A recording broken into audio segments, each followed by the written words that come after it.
So what have you been reading lately, Mika? Oh, just some more books about how I'm not good enough and should be better. Oh, really? Really? So you've been diving into the personal development category, have you? Yeah. Ah. It's kind of a part of the job. Mhm. Do you feel like you're becoming better at being a person? Yeah, every day with the Okay. help of my therapist. Well, good. You know what else I think might help you? What's that? You should join my personal development book club. Ooh, that sounds like fun. How about we have a little chat about the book club? Sounds great. All right, let's do it.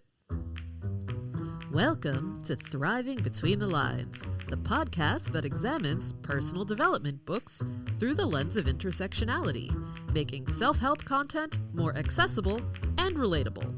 I'm life coach and insatiable book hound, Leslie Garcia. And I'm Mika, a pragmatic daydreamer. Oh. And together, we're not just reading between the lines, we're thriving between the lines. All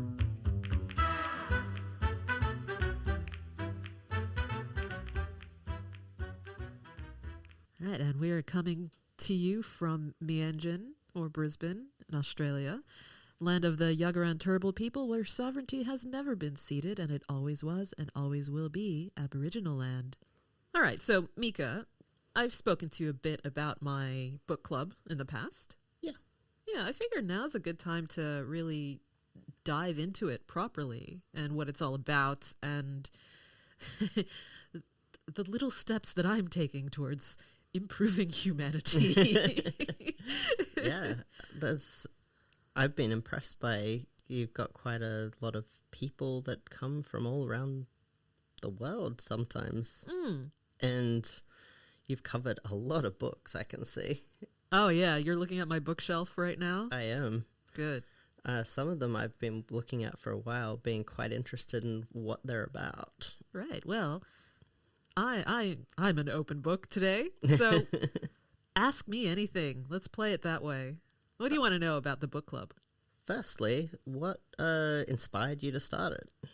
You know, it's interesting. Before I started the book club, I was a chronic sufferer of shiny book syndrome. And I think you know that feeling, right? I think so. You have more books than you can read, and you buy new ones. Kind of. It wasn't even so much that I was buying loads of different books. It's that I would start one book. I'd get really excited about it when I started it, but then something else would pop up and I'm like, I'm just gonna, I'll put this one down for a little bit. I'll read that one. Okay, yeah, exactly what I do. Yeah. So I would distract myself by starting a new book before I'd finished the other one and just have so many books that I'd started and put down. Yeah. Because I couldn't just stick to one. And I was kind of like, I don't want to do that anymore. I really enjoy reading. I've always loved reading.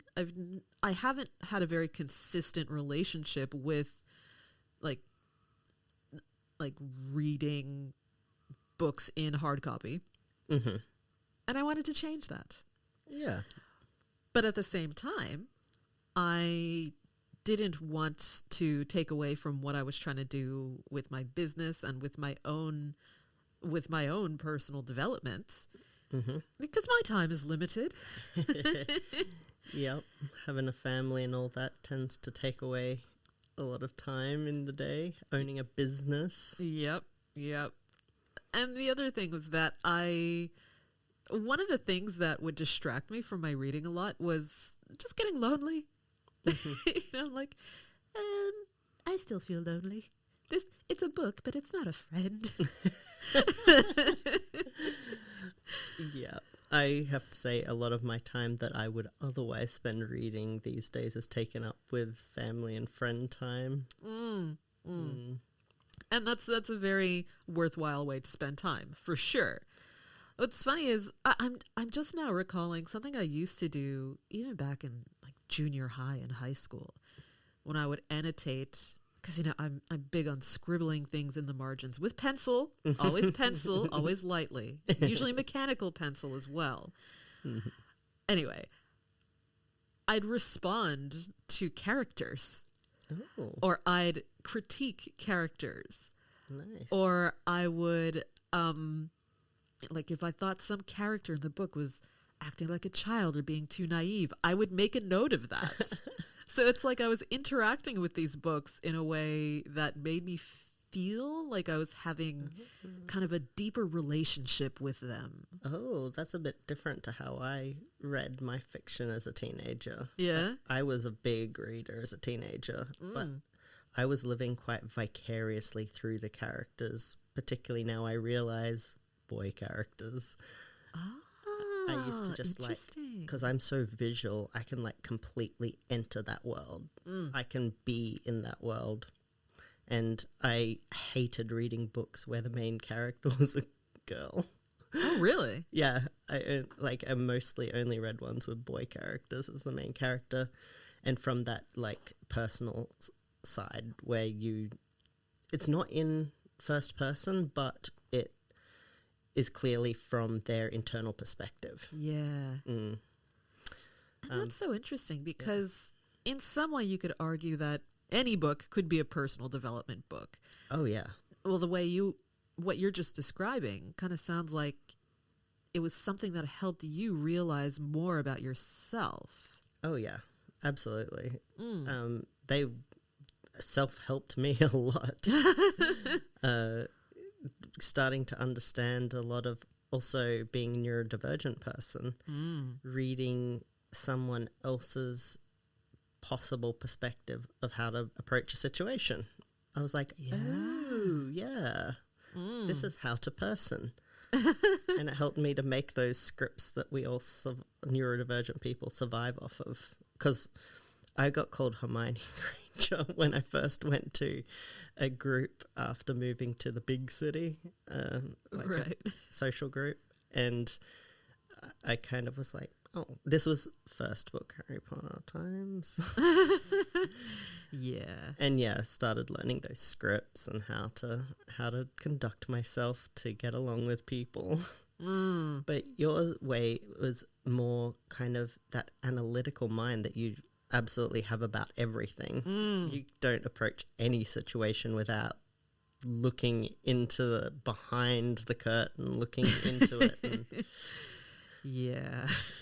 so you were like an academic even at that age, like, because that's like very much like an academic approach, is kind of analyzing things, but from your perspective. You were external still. You weren't one of the characters. No. I was always looking at these characters from like a sociological perspective, I guess. Like I appreciated that they existed in a universe that the author had created, but it was also like, okay, but is this consistent with the universe that the author is trying to create? Is this person's behavior, like, how does it impact the other characters according to, like, in the context of the universe that this author is trying to create? There was a whole lot of critical analysis happening. Yeah, that's very mature as well for a teenager. Well, you know, I wasn't your average teenager. I mean, admittedly, also, I'm like more socially behind. Like, I've taken longer to get there, so I probably was just more socially immature. Oh, who even knows? I mean, I grew up in suburban Pennsylvania. There wasn't a whole lot to do. Let's put it that way. And I guess you were thrust more into that sociology world just by the matter of your life. You are someone, you never got to hide from it. Correct. So that also would have forced that development. Yeah. But also, I come from a family of readers. My dad very highly values education. He's a very extensively educated human being. And he's got lots of documents to verify that. We've always had multiple sets of encyclopedias in the house growing up. I believe my parents still have them, actually. And it's so interesting to thumb through them when I go visit. And my mom is constantly reading, constantly. And I've always had a good like positive relationship with books and reading. And of course, as I was, going through high school, I didn't realize I was neurodivergent. I didn't realize that the way I behaved and functioned was completely acceptable. It was just different. Yeah. I was kind of conditioned to believe that there was something wrong with me, but that I was also kind of a lost cause, because black female child in the 90s, it's like, doesn't even matter. And that was kind of the attitude of like the schools. I was always good at English. I was always good with words and processing those sorts of things. Yep. And I was on the literary magazine staff in high school. Ooh. I was the editor-in-chief in my senior year, so you know. Wow. Yeah, I was pretty literary. Yeah, those school newspapers and magazines are really big in America. They're not here. I certainly know where I went to, where I was around. Okay. Yeah, even online now. I was reading this online article. I'm like, oh wow, this is a really good article, like a sociology article. And I get to the end, I'm like, it was written by a high school student. Okay, well, it was still a good article. So, yeah. So I was doing a lot of that sort of thing in high school, but that's just kind of an illustration of how I've always interacted with books in a form that was inherently solitary. Yes. But highly interactive. Does that make sense? If I say it's yeah, solitary, but also interactive? Yeah. Okay. I need to make sure I'm using like people language. Well, books were very interesting for me because I was assumed to be dyslexic a lot of my life. I couldn't read a book to myself until I was about 10 years old. Oh, right. Okay. So my mum and dad read to me all the time, and I would follow along, like sit there and read with them, but I couldn't read myself. I could stumble through enough to get by and read labels and things. Turns out it was most likely epilepsy rather than actual dyslexia. But yeah, I knew there was something wrong with me because I couldn't read like other people could, and I overheard people talking about how I was stupid and that sort of thing for not being able to read. But I knew I wasn't stupid. So when I started reading, it just suddenly came, like just one day I picked up a book and I was just like, oh, I can read. And then I just like read and read and read. Yeah. And I picked up where I actually won like the English class prize in grade 9 or something like that. So I caught up and then went well ahead quite quickly. As long as spelling wasn't one of the marking criteria. I've always prided myself on being a good speller. I'm a terrible speller. That's a whole other discussion. So yeah, I know what you mean though about it being solitary, but it feels like you're in this world full of people. Yeah. And it doesn't matter that you're on your own. And it probably could well be that that is a good period in your life to do that. Yeah. And then we become adults and we start wanting to share our reading. Yeah. Yeah. And of course, this is in no way like me claiming that I invented the concept of a book club. It's like, hang on a minute, Leslie. Like, what's going on here? No. But I remember at the time thinking, okay, well, in the back of my mind, I also had some unofficial mission to read absolutely every personal development book that I could get my hands on. So far, so good. So then I was like, okay, I want to be able to read more consistently. I want to share insights with people. I want to read more personal development books. Yeah, it kind of made sense, right? I was like, I'm going to start a book club focusing specifically on personal development. And that was in May of 2021 when I first posted the initial announcement onto meetup.com. Oh, Yeah. yep. I called the group the Vanguard Book Club for Personal Development. What's meaningful about that name? Well, I like the concept of the book club being like a vanguard, because it's like we're a team, we're a group working together towards a cause.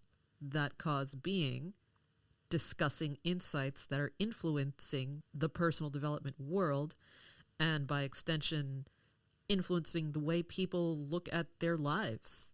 Yeah. So I guess you don't approach these self-development books as Bibles to life or things to just be read and taken at face value. No, absolutely not. It's almost the opposite of being optimistic skeptics, let's say. Well, it's more about applying critical thinking. Yeah. Yeah. Some books that I've picked up even for my own personal development reading, I've had high hopes for, and they've just like really let me down. I know the feeling. Yeah. And some have surprised me. I've gotten more out of them than I might have expected. Yeah. But I knew that with the discussions within this book club, I wanted to create an open forum for people to share insights and decide what, if any, of the information they could incorporate into their own lives going forward. Yeah. So it's really about that. It's like, what, if anything, is relevant to you, and is it going to change how you do anything? And if so, how? Let's talk about it. Yeah, I would say that in a lot of these books, there's a lot of little gems to be picked out. Or even if what is written in the book isn't necessarily what people should take away and go with, the discussions they spark become the catalyst for change. Yeah. Yeah, exactly. I've been to a few of your book clubs, and I immediately I was very impressed by the conversations that were started, and the people who were there had such great insights and often different perspectives from different life experiences, and everyone was very respectful, even if those views were different. And I think it's so important for people to see, oh, look, this approach to life can be different from different experiences. Yeah. And the more groups we have like that, where we share openly and respectfully our different views and experiences, the more we actually understand each other and can be more empathetic and more understanding of the way the world is. Yes. Yes. And that's one thing that I love about having these meetings every single month. We've been growing together. There are some people who have attended consistently from close to the beginning, and there are some people who kind of drop in maybe once every few months. But it's always an interesting group every time. Yeah. And, we all come from such different backgrounds, and it's great. And like you mentioned earlier, there are people who log in from overseas. I always get really excited about that. I'm like, ooh, we've got some international visitors today. You know, such and such zooming in from Denmark, this person zooming in from Colombia, and insert name of country here. Well, it is really important because we do forget how much our local culture is not the same. Like, it's quite different from other parts of the world. And it's great to get that personal perspective from people in different cultures. Yeah, yeah. And I know that I can research myself a bit about other people's cultures, but it's really not the same as actually hearing it firsthand. Yeah, yeah, precisely. And that's something that I think about a lot when I'm choosing these books also. Originally, the criteria that I had for choosing books to present were, okay, I need something has some sort of a buzz around it. Because I'm not silly either. Well, I'm very silly, but like I know that as someone who's running a business and has this book club that is related to the business, even though it's a free book club, I'm also borrowing other people's audiences. Yeah. And that is deliberate because it's the title and the author that actually brings the audience in. Yeah. You know, people don't come to the book clubs because they're like, oh, I love Leslie V. Like, you're great. You're what? Well, some people do. Some people do. But it's because, you know, they look at the book we're discussing and they're like, I have feelings about this book, or I'm very curious about this author. It's about the title and about the author. The one that jumps out at me is The Subtle Art of Not Giving a Fuck. Oh, right. Or it's interesting. That one was book number, I think something like 23 or 24. Mm-hmm.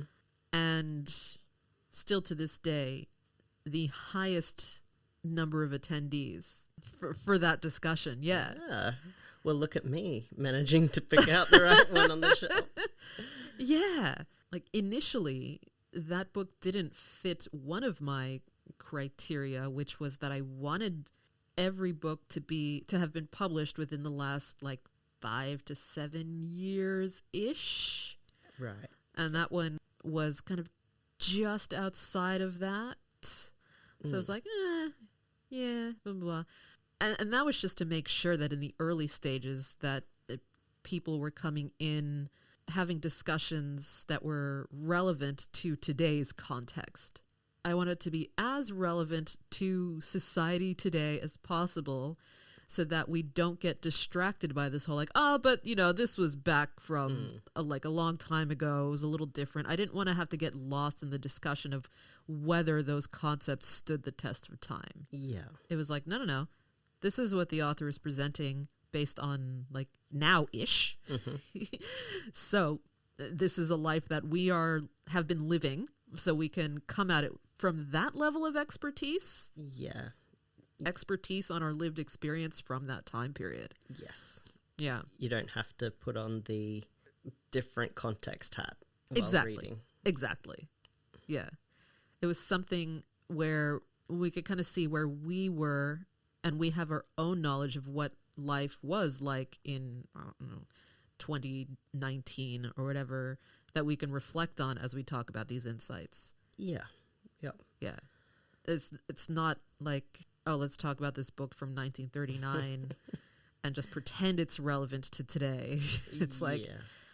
I see at least one book on the shelf that I have got part way through and then got lost hope for, I guess. Yeah.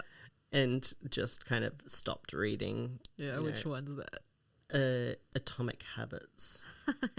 Because I know that I have to routine myself to get well and get by, but at a certain point, if I hear too often just stop being ADHD, I'm like, okay, thanks. I didn't realize it was making my life hard. Yeah, it's funny you mention Atomic Habits because we are going to be discussing that book together on the podcast. Yeah, I don't want to give too much away. Yeah. But that was book number 2 for the book club, and also book number 20-something. So we did that one twice. Oh, wow. Yeah, that's the only book that we have discussed twice. And let me explain why. Yeah, I would like to know. Yeah, because when I first started the book club, I was still getting my head around like promoting the group and getting consistent attendees and how to facilitate the discussions. Because, you know, I went in with one type of plan, and then the structure changed slightly and this and that. And as we were getting our groove, and as I was getting my groove, I was like, you know what? I think I may have jumped the gun presenting Atomic Habits so early on in the piece. Yeah.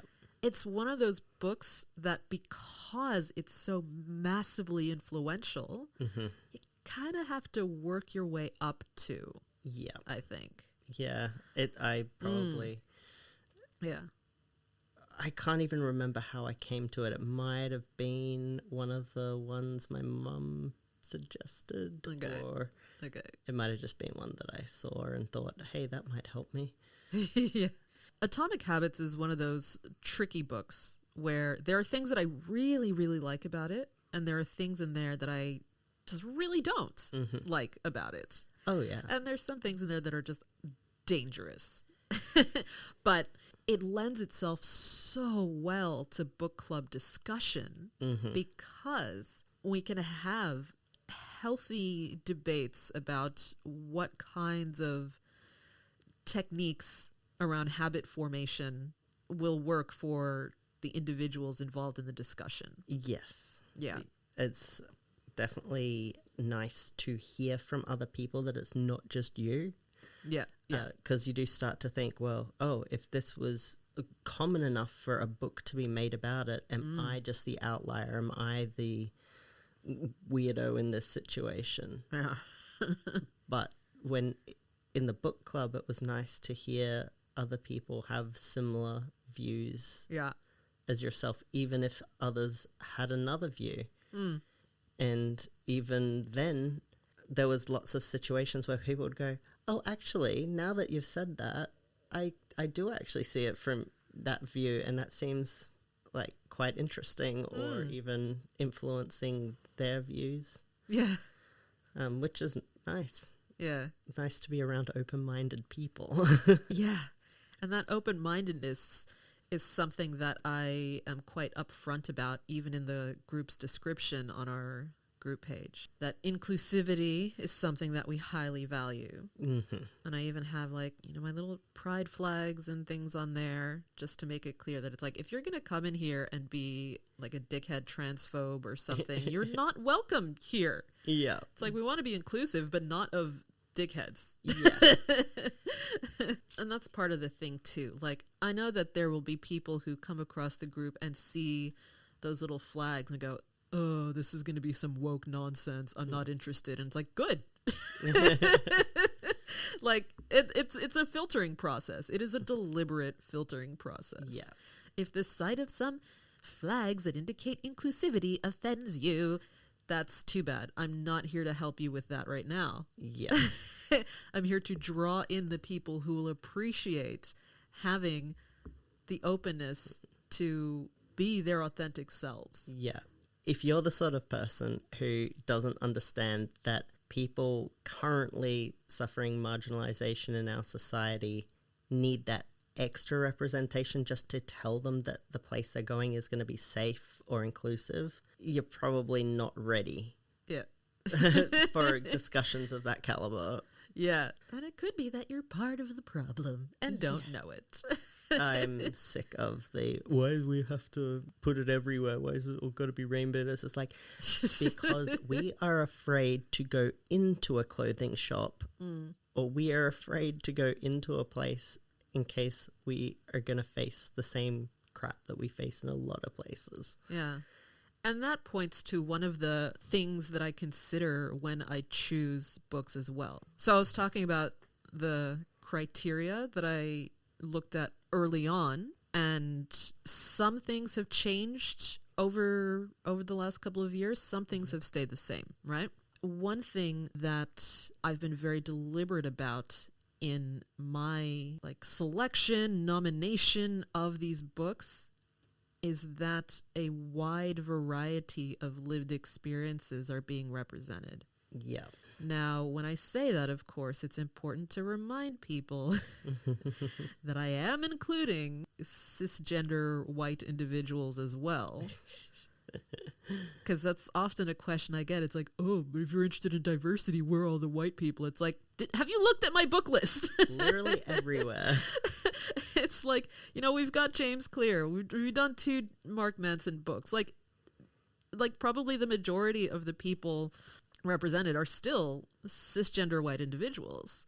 But there's also a selection of books from people from more marginalized backgrounds as well. And that is a deliberate act on my part. And when I say that, it's not like, oh, I had to struggle to find all these other voices and stuff. It's like, no. The deliberateness behind it was me going, well, yeah, like we need to discuss these books as well, because a lot of times these authors don't always get the same amount of coverage in mainstream personal development writing. Like it's a deliberate act for me, but it's also easy.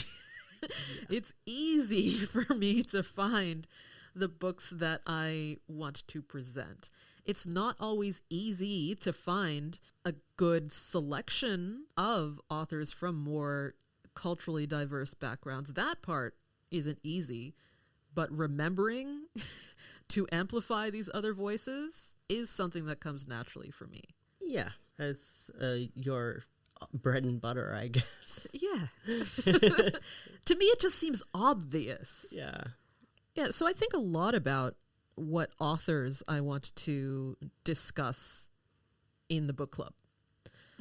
Because there's some people who, when you talk about personal development writing or you talk about self-help, success, wellness, there's some obvious names that come to mind or some obvious book titles that come to mind. And some of the obvious names that come up when you think of authors, like the big mega best-selling authors in this space, are people like James Clear, Atomic Habits, Adam Grant, Mark Manson, and so on and so forth. Brene Brown, of course.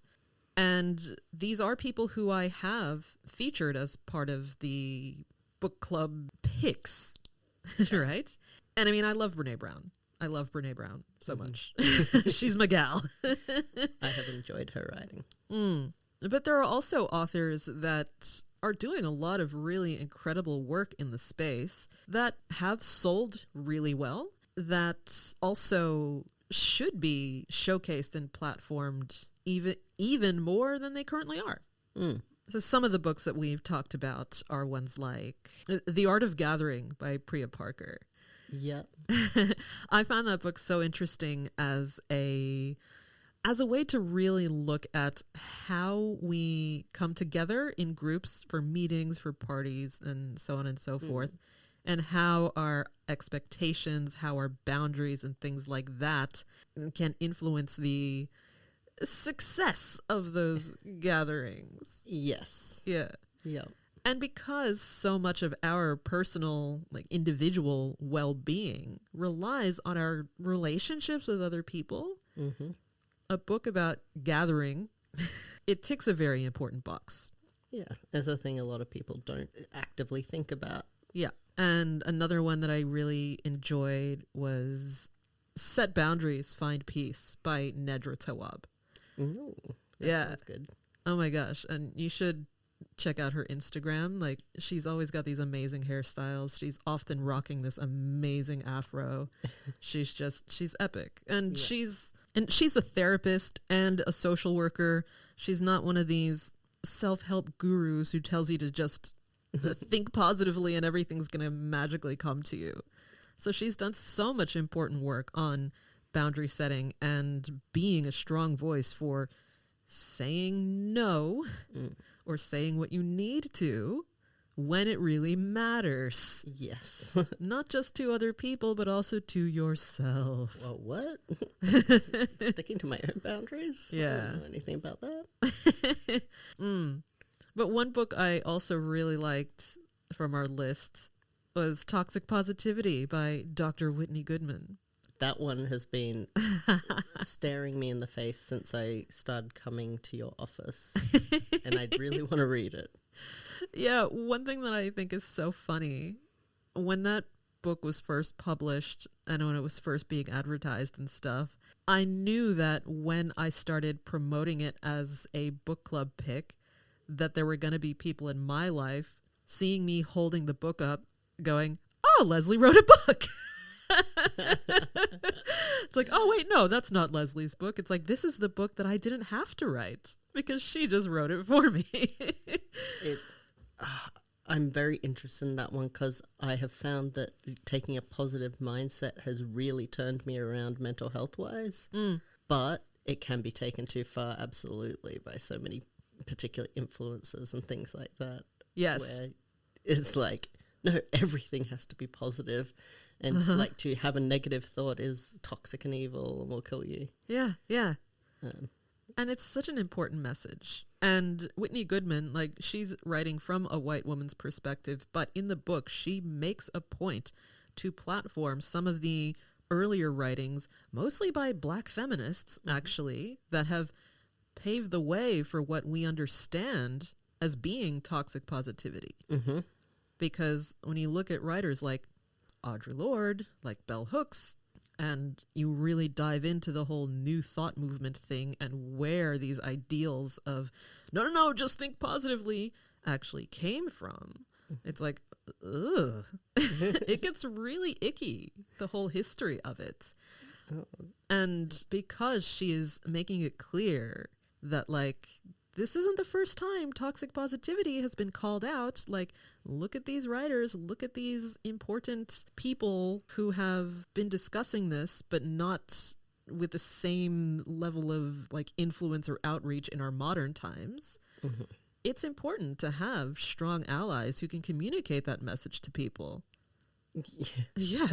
The thing that's just reminded me of is I do scrapbooking sometimes to make cards.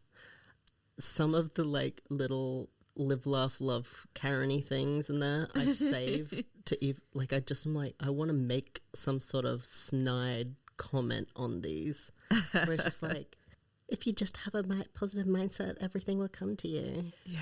And that's the thing. Like, I'm all for looking at positives in certain contexts. Like, it's important to not be completely mired in negativity and have that be that reverberating theme in your mind day in, day out. Yes. Like, I'd never say that positivity is a bad thing. It's how these messages around positivity are being misapplied that are causing a lot of harm to people, especially from marginalized communities. Yeah, because it's pretty hard to not have bad feelings or have negative feelings about certain situations. Yeah, but it's the idea that you can't do the work to dismantle certain injustices if you don't recognize their impact. If you deny the fact that certain situations exist, you're not going to get anywhere. Yeah, so it's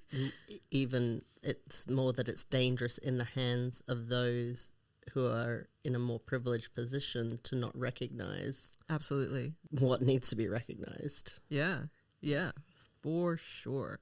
And it's interesting because last night, actually, at the time of recording, we had meeting number 32 of the book club, and we discussed the Book of Joy, which was a collaboration with the Dalai Lama and Bishop Desmond Tutu and their co-writer Douglas Abrams.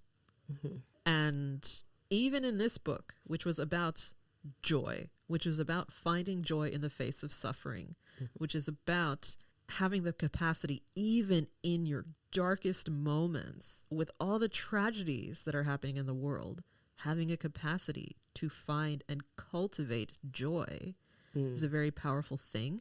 Even with that overarching message, there was still very much the theme of, but we cannot pretend that systemic injustices don't exist and don't need to be addressed. Yeah, I see it to myself more as compartmentalizing, like to be able to recognize here and then to still not let that seep into every aspect of your being.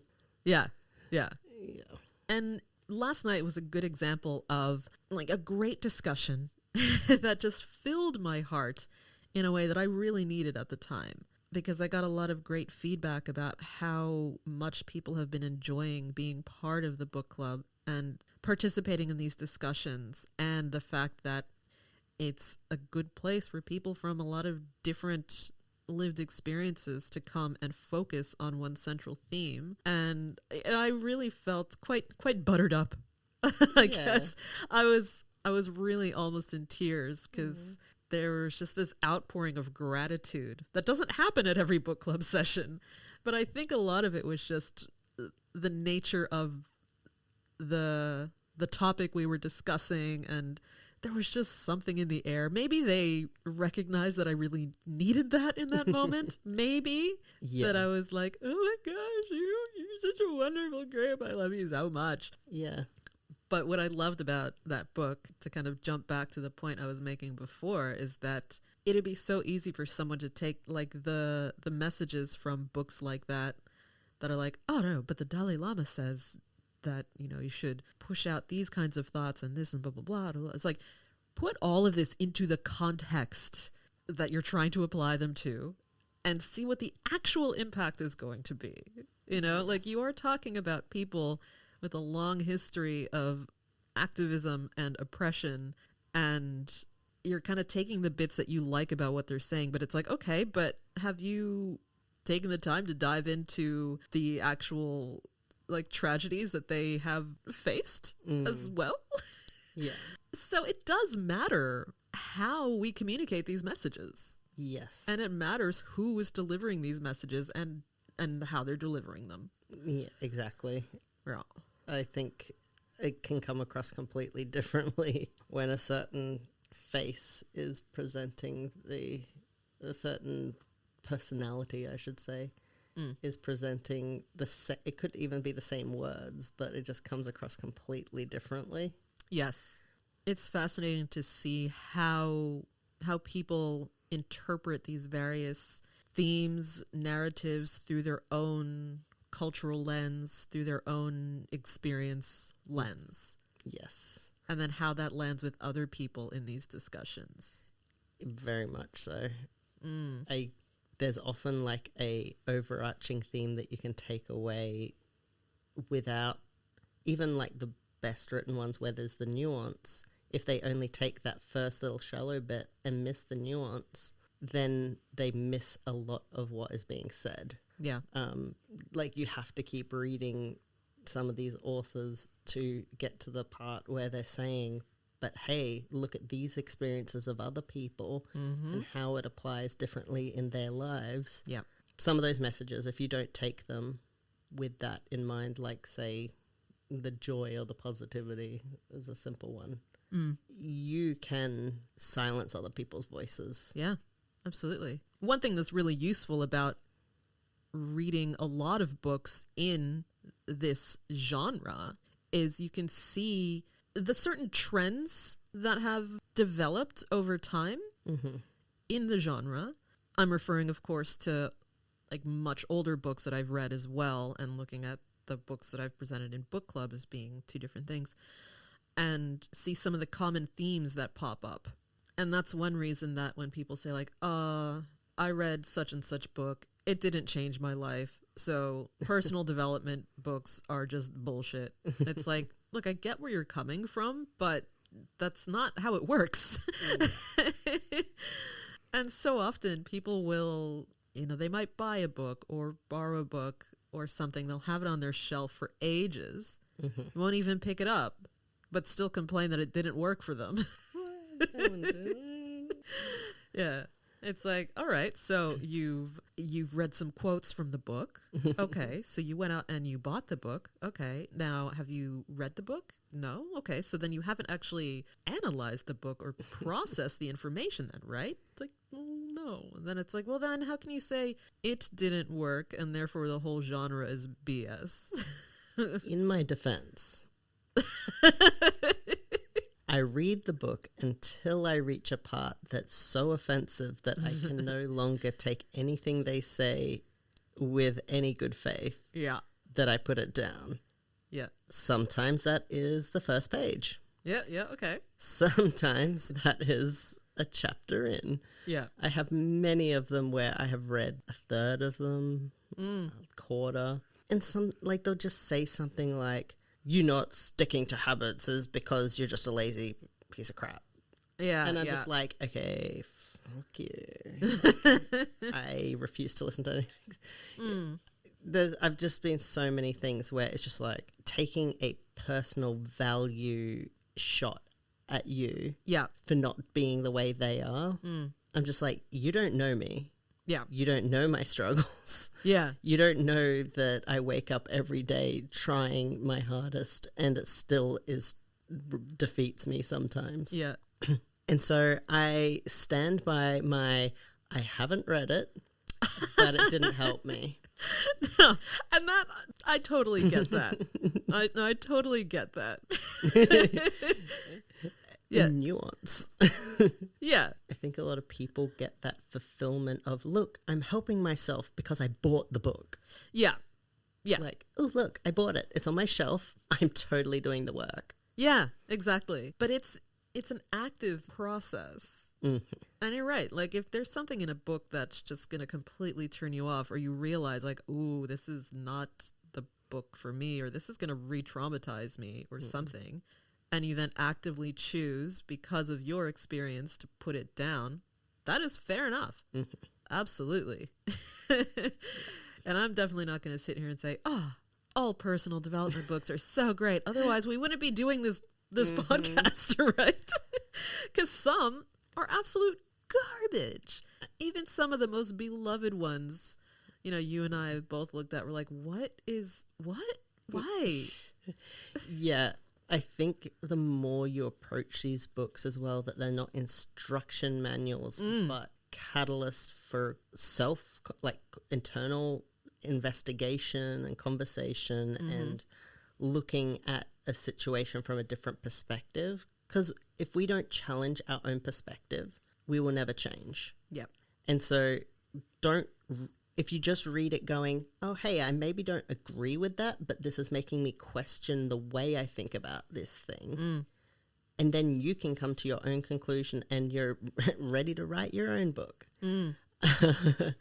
But I guess the only thing that puts me off is when there's something where they attack someone or people, or really erase people, where I'm just like, I can't listen to you anymore. Yeah. You're frustrating and or offensive and or making me feel bad about myself when I'm sitting here doing the work. Yeah. Yeah. So. And we absolutely do not owe anything to any author whose work just pisses us off. Like, we just don't. Yeah. We don't owe them our time. We don't owe them our consideration if they've, like, really severely dropped the ball on something. Yeah.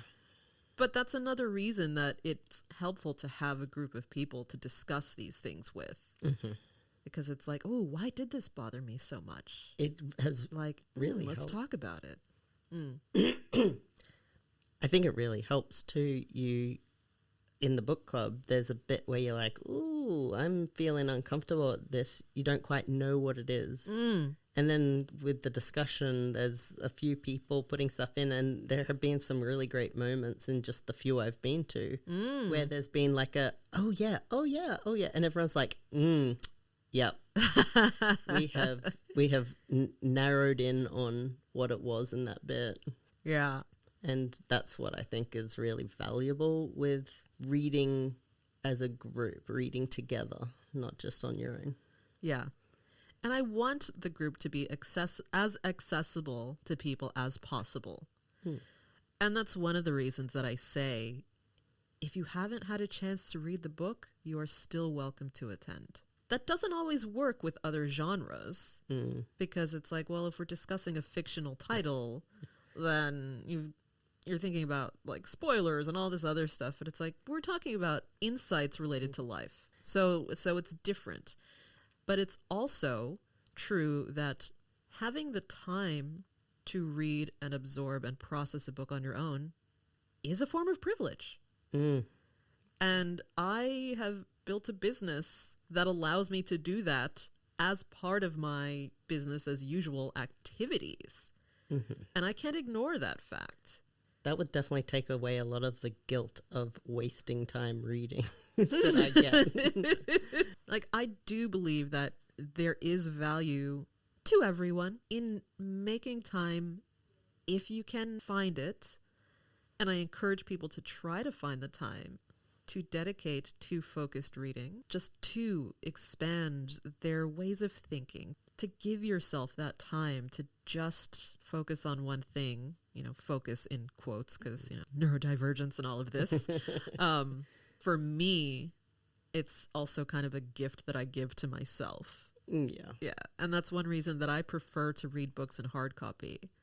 I like having both of my hands occupied so I can't be doing a bunch of different things at once. And I'm like, this is the time that I've given myself to sit on my ass, look at these words, and I do annotate, and I use my little sticky notes a lot. Yeah. I've noticed. Yeah, so I'm not really just like purely monotasking. I'm still interacting with the book, but it's like a gift that I'm giving to myself. Yeah. But I do not want to exclude people who don't have that as an option. Yeah.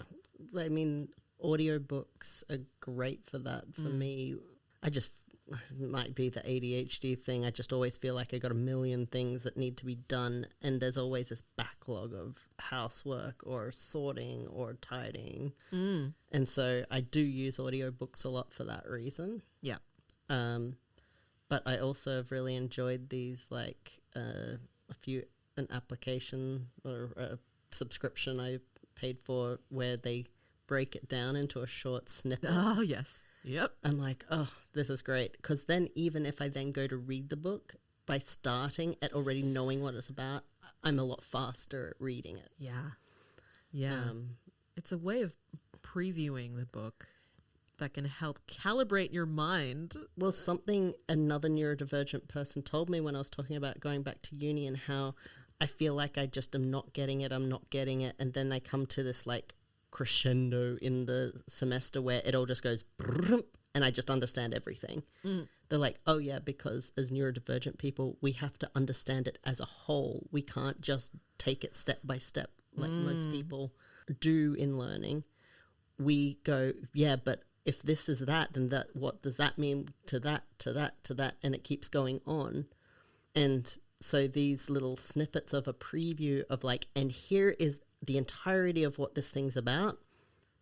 And then I go and read it in detail. And I've started doing that with university too. I go on YouTube and I find like short courses or like a 15-minute video that can tell me all about that system or all about that thing. And then when I go to study it in detail for uni, I take in so much more. Yeah. And that's something that I used to do with my students when I was teaching at the university. It's like a form of previewing the information. It's a form of like scanning to get the overall gist of something or skimming to get the overall gist of something so that your brain starts kind of developing unlocking your prior knowledge a little bit. It creates a foundation. Yeah. To then put the other information onto. That's not how I explained it to them, but you know what I mean. Yeah, I think too, because we're talking about this in perspective to people who don't always have the luxury of time to devote to just reading. You sometimes skim through it and you lock onto things that are more relevant to you or your situation, which could be dangerous in that you miss some important nuance. Yeah. But we got to do what we can with what we got. And I even remember as a kid, my mum loved reading self-development books and that sort of thing. And the stuff that was suitable to discuss with a kid, she would then incorporate into chatting with us. And then that was a way for her to do what, like, her time requirement of looking after us. And because we were homeschooled for some of that period too. She was able to work it into certain parts of the curriculum even like. Yeah. And that was just her inventive way of doing her self-development and also putting it into running a full-time business and raising kids and schooling kids and cooking meals and all of those other things that life fills up with. There weren't many audiobooks available back then. They were on cassettes and they came in this giant folder. Oh, the clamshell ones. Yeah. I can hear it in my head. Yeah. The sound of them opening and closing. Yeah. Yeah. And where we lived, the tapes went moldy. Oh, like mold grows on them. And so you'd have to open the cassette player every couple of cassettes to clean the mold off. Ew. So you've been running this thing for quite a long time. It'll be 3 years this May. That's a long time for a social club or a club that's not mandatory. You must have come across some challenges with that. It's really hard to keep a club running. Yeah, there have been challenges over time. One of the most frequent things is that the internet connection sometimes goes out. Oh, yeah. Yeah. And every time that happens, I die a little bit inside. Because the book club, it's a hybrid session. So we meet in my boardroom, but then we always have the online group just on Zoom. And it's great being able to do it that way. I love that. Yeah. But it really bothers me when the internet connection just isn't quite up to scratch. So then there's like a weird time delay, or, people start to drop out of the call because they're like, I'll try to come in person next time, but I'm going to sign off for now. And I'm just kind of like, damn it. Yeah. It's all because of technology. I've been on the other side, and it is a bit frustrating when you're like really into the conversation and it's cracking up too much, and then you miss a whole chunk and you're like, Yeah. When I'm sitting there conducting the conversation, I'm always thinking about the experience of the people in the online side as well. So it can be quite tense. I get really nervous until I know that the internet connection is going to hold up. it probably distracts you a bit from being in the moment. Absolutely. Yeah. Yes. And some of the other challenges have been, it hasn't been a problem recently, but just making sure that things don't turn into giant ideological arguments. Yeah. I think as it has become clearer what the group is about, and that we do insist on respect for people from various walks of life, that there's less of an open door for someone to like say something snide about such and such group of people and this and that. It's like, yeah, no, we're shutting that down right now. Yeah. I learned some really great skills on that from some therapeutic groups I've been to, where the paid employees are there in the group. Part of their thing is just constantly monitor the conversation and carefully just like send it back in the right direction if it's going in ways that it shouldn't. Yeah. Particularly with vulnerable people. Yeah. And yeah, I noticed in a session, one of the book clubs, there was some stuff where it was getting into topics that can get sticky, but the way you directed the conversation and also some of the other people there seemed to be on the same page. Like redirected the conversation so that it was able to be respectful without being triggering or othering anyone. Yeah. And that is a skill that as a facilitator you need to commit to. Yeah. I find it so bothersome when I've been involved with groups where, you know, the person who has a duty of care to make sure that people aren't getting traumatized inadvertently just lets the conversation go in all these toxic directions and like, I don't know, it's free speech or something. It's like, what are you talking about? Like, there is a duty of care when you facilitate a group to make sure that that group is safe. Yeah. You have to accept the fact that people are giving time to something they don't have to. Yeah. You have to honor that for people. I think a lot of people don't know either. I would say a lot of people in society have never actually like facilitated or run groups. You and I are both people that are real into doing these things. It is work. Like it's not just we turn up and we're on equal footing in that book club or that group, because I feel that sense of and I should feel that sense of responsibility to be a part of my brain is constantly monitoring, is like constantly making sure, is everyone here looking like they're having a good time or looking like they need someone to check in on them, or so it is work you're doing. And you, like, I'm sure you would love to be just one of the other people on that, in that seat, just getting to discuss it, free balling it out there. Yeah. But, you know, it's also a service I see to the community. Yeah. Running these things. It's there to provide spaces, safe spaces for people to get to do this work. Yeah. And it costs money. This Yeah. is something that I think a lot of people don't understand. Like, it costs me money to run the book club. I have to pay for the meetup subscription. I have to pay for, Zoom and all these other things. Snacks. Yeah.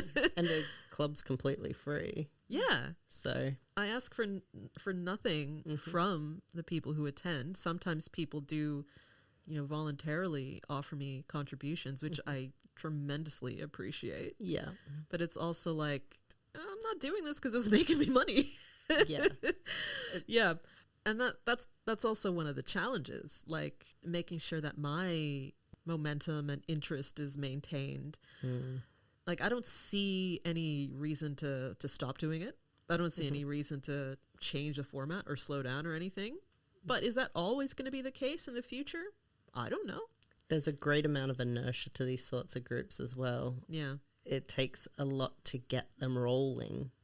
But once they're rolling, if you can keep that going, you're fine. Yeah. If you let it slow down again, it's gonna, once it comes to a stop or almost to a stop, it's so hard. Yeah. Like, scheduling has also been a challenge from time to time, because I typically schedule the book club for the second to last Wednesday of any given month, specifically because on the off chance that I need to postpone, I've got that next Wednesday as like insurance. Yeah. So I can still do it within that month. And the only reasons that I've ever had to postpone have been related to the on-screen work that I do. Yes. So it's like, oh, we need you for 3 days on set for such and such, and you have to be available for all 3 of those days. It's like, oh, crap. That means I need to reschedule book club, which I've only had to do, twice? I do whatever it is in my power to not have to change it. Yeah. I've been thinking I need to get a second in command. Someone who can do a fill-in, but I need to make sure it's someone who's devoted. Yeah. Yeah. The other interesting thing that has happened a few times, I mean, I fairly regularly get people from outside the group pitching their books to me for the group. Ones they've written? Ones they've written. Oh. Yes. So I get a lot of authors contacting me like, hey, I've just published this book. I'd love for you to consider discussing it with the group and this and that.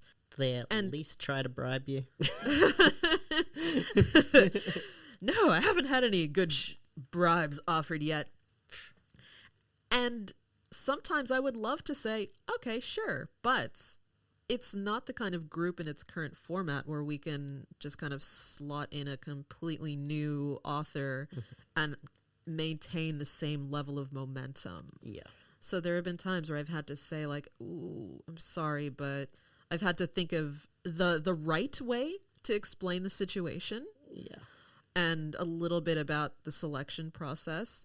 But sometimes people will pitch books that just have nothing to do with what we're about. And it's clear that they've like barely even read the description. They just see book club. They're like, ooh, I'm going to pitch. Alpha male. Yeah. And you get people kind of like acting like what they have to offer is like the best gift that I could give to this group of people. It's like, no. And there have been times where I've thought like, okay, I could respond to this person and say, are you fucking kidding me? Or I could just not say anything at all. And unfortunately, most of the time I just don't respond to messages just because I get so many. Yeah. And I've had a lot of people pitching their book and pitching themselves as a speaker. Like, I'd love to speak to the group, blah, blah. It's like, that's not what this is. No. If I'm inviting someone to a book club discussion, I'm not going to slot in a motivational talk. That would be bait and switch, and I don't do that. I mean, if they're happy for us to question everything they say and like straight to their face be like, I disagree with you and think that you're wrong. That's the other thing. Like, I kind of want to say to some of these authors, like, do you understand that this is about like diving in and critiquing? Like, especially if it's like a memoir or something, like I don't know that you're prepared for real, authentic, genuine feedback on what you were presenting as a struggle that you have overcome in the way that you've overcome it. I don't want to re-traumatize anyone either. Yeah. But it's also like, I find it a little frustrating when it's from people who have never interacted with the group before then. Yeah. It's like, if you're so interested in the group, come to a meeting. I can just imagine they're in promotion mode where it's like, this reminds me of in my book. Yeah. And be like, bleh. Yeah. And like, I've had some people reach out with really wonderful books, and you know, people have sent me books that I've enjoyed reading just for myself, which has been great. But yeah, it's when it comes from people who have that's the very first bit of interaction we've ever had. It's like, pitch my book. It's like, you realize that's what you're asking me to do. Taking the time that I'm already giving, that's costing me money, to pitch your book for free. This is what you are asking me to do. So the least they could do is try and bribe you, even if you're not corrupt and going to take it. Yeah. And I'm also aware that, like, there's some possibility that someone who has pitched a book to my book club might actually hear this. And I need to make it clear that this isn't the case with every single person who has pitched a book to me that I go, oh, are you kidding me? That's not the case every time. Probably not the case most times. Yeah. But it's just, at some point in the future, I would love to have like enough interest and consistency that I can just say, hey, this is the next book, and know that people will engage. And I think it's important too, for the way your club's run, that it's independent and transparent, the way the books are selected. Yes. Not influenced by an outside source or an outside desire. Yeah. There would be room in future to even branch out and have a secondary thing that is more like authors direct. Yeah. As long as they're willing for the direct feedback. Yeah, and I would love to be able to like help build a platform for that. But it's the fact that the thing that brings people to the book club is the titles and the authors, in a way that I just do not have the extra bandwidth to do extra promotion to try to like sell people on. Yeah, no. No, I just don't. I just don't. It's not really quite the focus. Like, it's more about these are big things, and what everyone is being told, is this what we should be following? ? Yeah. Because it's like, when I get like a huge turnout for some spectacularly well promoted title that's been like an international bestseller, or from an international, like a legit international best-selling author, and then like the next month, you know, you have the same caliber of author and then like a much smaller turnout. Like, these are things that I can't control. Yeah. Like, there are different ways to like promote the event itself and stuff, but it's like, that's not the bulk of my day-to-day business dealings. So, yeah. So the book club has been going great for 3 years. It's been, I think, from what I've seen, a really important space to have available to people. How do you see the book club going forward? Ooh, I mean, I've got so many ideas, right? And things that I would love to see come out of it. I would love to put together some sort of a program that kids can recreate in schools. Yeah. You know what I mean? Yep. Where there is like room for discussion about books of whatever genre, but with the purpose of that internal development, well-being, personal development, yada, yada, yada. Yeah. They can discuss it within their own peer groups. Will is very important. Yeah. Like, what a child might see in that perspective is completely different, and they're probably will be reading different books as well. It just reminded me of an article I read that transcendent thinking spurs brain growth was the topic in neuroscience thing I read. And the more we have accessibility to young people to think outside the box and to view those situations differently, like, it would have made a huge difference to me as a teenager to have open spaces that outside the box thinking was encouraged. Yeah. And yeah, I would love to see more of that. I think it'd be great for teenagers, even for like younger kids as well. My daughter comes to a lot of the book club sessions, and she's 7. She spends a lot of time in a completely different room, but will very often like waddle in when she's bored of being by herself playing Minecraft or whatever. And I love that she's witnessing these discussions. And I'll include her in the discussions as well. Yeah, kids are not stupid. Kids really have some insight adults should look back to. Yeah. And remember some of the less polluted thought processes. Yeah. And as children are developing in a time where there is an increasing awareness of the importance of intersectionality, that's where having open discussions about personal development, I think, becomes even more important. Yeah. Yeah. So that's one thing that I would love to see come out of this. But also just to see more of I'd love to create more of a platform for emerging authors in this space as well. Yeah. Especially authors from various marginalized backgrounds. Yeah, for sure. Yeah. I'd love to have that power to say, hey, read this person's book, and millions of people will go read that book. I think you got it in you, Leslie. Oh, gosh. See, now that you've said that, I'm going to be like, now I'm going to prove it to everyone, especially me and you, Mika. Hey, You've cursed me. I am a pragmatic daydreamer. And part of that is seeing the big goal and finding the little bites to get there. Yeah. I think you are too. Yeah. So Hashtag life coach. let's keep taking those little bites. Yeah. We're doing it because we want to make more people feel like they can grow in themselves. Yeah. My life has changed so much for the better since I've taken that view. That there are things I can do even within the grim world that we sometimes live in. And I think the more we try to make that accessible to people with these spaces where people can talk openly and feel safe while doing so, see that people from different walks of life can respectfully speak with each other and share your own experiences. Yeah. To encourage that empathy of other experiences. To be able to find books that are safer to read or to have the support to read through books. Yeah. That, like, I just gave up. Until I met you, I had given up on most self-help books because I had just got so sick of starting them, being offended or upset by a lot of it.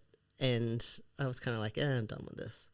And I still do a lot of work with therapists and things like that. And a lot of these books have the same themes. Yeah. Then I met you, and we were interested in podcasting and interested in similar things. And you said how much you're into these. And yeah, you've really opened my eyes to how they can be helpful, particularly when discussing it with other people in my life who they go, you know what, therapy just doesn't work for me. Like, I don't like it. And so this is a more accessible way for many people. Also, therapy is expensive, even with government help in countries that have it. So yeah, like, this is a way to make this great resource that we have out there accessible to the masses, to your average person, and in ways that are maybe better for a busy mum who can't get out, or someone who's got to work 3 jobs to survive. Yeah. Yeah. It's like if they can like pop onto a Zoom call, they don't even have to have their camera on while their kids are running around in the back. And just listen. It's like, hey, that's great. I think these discussions just are great to be a part of, even if you can't. A lot of people too. That's why I love the Zoom option, is like for disability and social anxiety perspectives, that sort of thing. Yeah, it's a nice way to be introduced to it. Even some people I know with anxiety, by Zooming a few times, they'll be like, oh, I know these people now. Yeah. I can come along. Yeah. So how's that for a discussion? It's a juicy one. talked about like why you started the book club, how you choose the books. We've talked about some of the challenges you've faced. We've also had discussion on how people can benefit from it, which is probably the key thing I've taken from this discussion. And we've had a talk about where you'd like it to go. And it all sounds like a pretty awesome book club. And I like to think so. I think there'll be some people listening here going, hey, I can join in and get in on these conversations as well. That sounds great. So how could people join? Well, anyone who's listening, if you do want to get involved in our book club, it's called the Vanguard Book Club of Personal Development, and you can find it on meetup.com. But you can also just jump onto my Instagram, because my Linktree has a link to the sign-up page for the book club. And I also post all of the upcoming events and highlights on Instagram as is appropriate.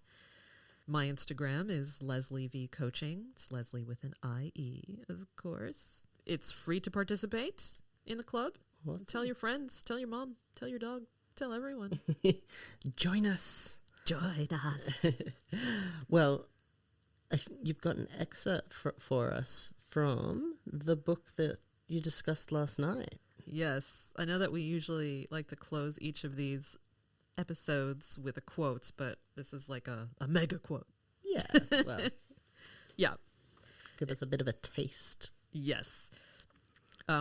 So again, the book that we discussed last night was The Book of Joy by His Holiness the Dalai Lama and Archbishop Desmond Tutu, co-written with Douglas Abrams.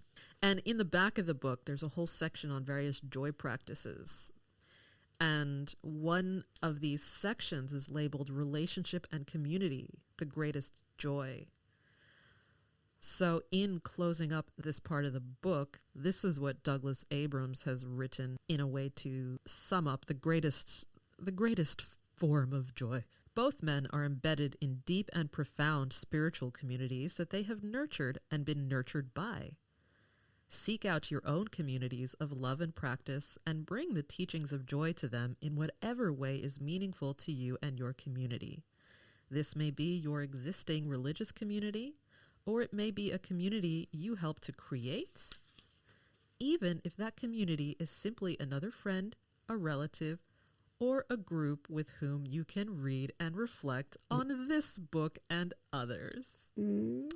If you invite others to do these joy practices, you will experience far greater joy than just doing them by yourself. Mic drop. Damn.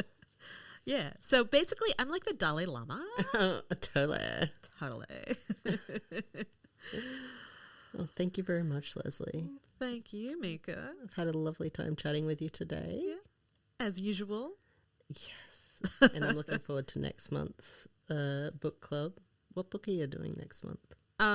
Next month is Feel Good Productivity by Ali Abdaal. Ooh. Yeah, I'm excited for that one. I need to read that. So you can feel good about productivity? We'll see. All right. Yeah. Well, look for the details on my Insta and on Meetup. Great. We'll see you then. All right. Bye, Mika. Bye, Leslie.